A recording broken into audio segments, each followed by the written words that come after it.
सारा बेहद ही खूबसूरत लग रहा था। ये घर ऐसा था जो सजा हुआ नहीं था, जिस घर में हम 3 बच्चों के साथ उनके डैड को देखते। बच्चे अपने डैड से नाराज हो रही थी और साथ ही काफी उदास भी थी, क्योंकि आज क्रिसमस के दिन भी वो अपने बच्चों के साथ वक्त गुजारने की बजाय काम पर जा रही थी। उनकी बातों से हमें पता चलता है कि बच्चों की माँ की मौत हो गई है और अब उनके डैड भी जा रहे हैं। तो उनका ख्याल रखने के लिए एक बूढ़ी औरत को बुलाया जाता है जो उनकी देखभाल करे। अब बच्चों की उदासी दूर करने के लिए वो बूढ़ी औरत उन्हें एक प्यारी सी कहानी सुनाती है, बिल्कुल वैसी ही जैसे मैं आपको सुना रही। कहानी एक छोटे बच्चे की है जो एडवेंचर पे गया था, मतलब अपने सफर पर, जो खूबसूरत होने के साथ साथ काफी कठिन भी था। तो अब उस कहानी में हम बर्फीले इलाके में एक काफी बड़ा जंगल देखते हैं जो बर्फ से ढका हुआ था। यही वो बच्चा निकोलस अपने डैड के साथ रहता था। ये दोनों जब लकड़ियाँ काटने जंगल में जाते हैं तो सामने से एक काफी बड़ा भालू इन्हीं की तरफ आ रहा था।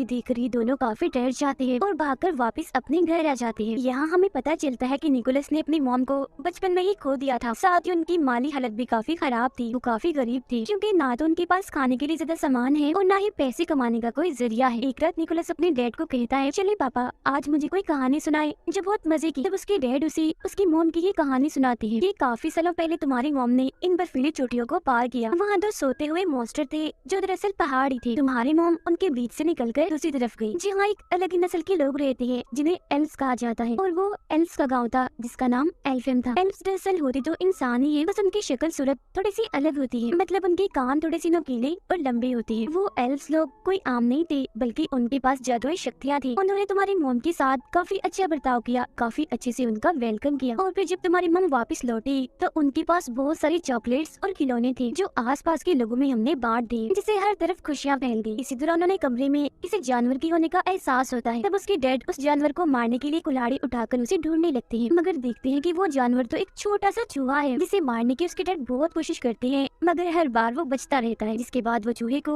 निकोलस के कहने पर छोड़ देती, क्योंकि वो छोटा सा चूहा उसे बहुत ही प्यारा लग रहा था और वो उसके साथ दोस्ती करना चाहता था। फिर अगली सुबह निकोलस उसका नाम भी रख देता है। वो उससे बात करने की कोशिश करता है और चूहे को भी कहता है कि तुम भी बोलो, जिस पर उसके डैड कहते हैं, बेटा चूहे नहीं बोल सकते। जिसके बाद दोनों बाप बेटे राजा के महल में जाते हैं, क्योंकि आज उन्होंने अपने गाँव के रहने वाले हर इंसान को बुलाया था।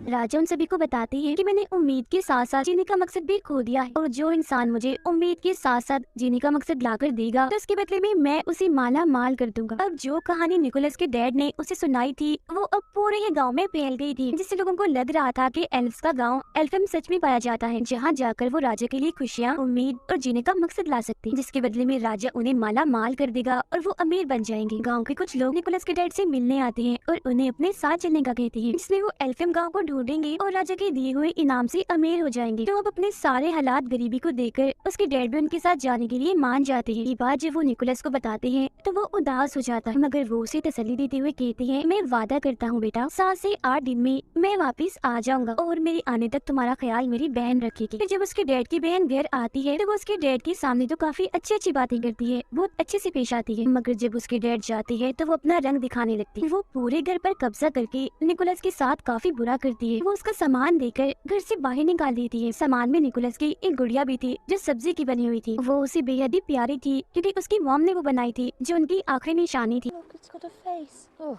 बाहर आने के बाद निकोलस अपने लिए एक टेंट लगाता है और अपने चूहे दोस्त के साथ रात बाहर ही गुजारता है। अब काफी दिन हो गई थी, मगर अभी तक उसके डैड वापस नहीं आए थे, जिससे वो भी अब अपने डैड के वापस आने की उम्मीद खो चुका था। उसे लग रहा था कि कहीं उसके डैड के साथ कुछ हो ना गया हो। अब खाने की तंगी तो उन्हें पहले से ही थी, मगर एक दिन उसके डैड की बहन उसे काफी मजेदार सूप बना के देती है, जिससे काफी मजे लेकर निकोलस पीता भी है। मगर तभी वो बताती है कि ये सूप मैंने तुम्हारी गुड़िया से बनाया, जिस पर उसे काफी गुस्सा आ गया था, इसीलिए वो उस पर चिल्लाने लगता है।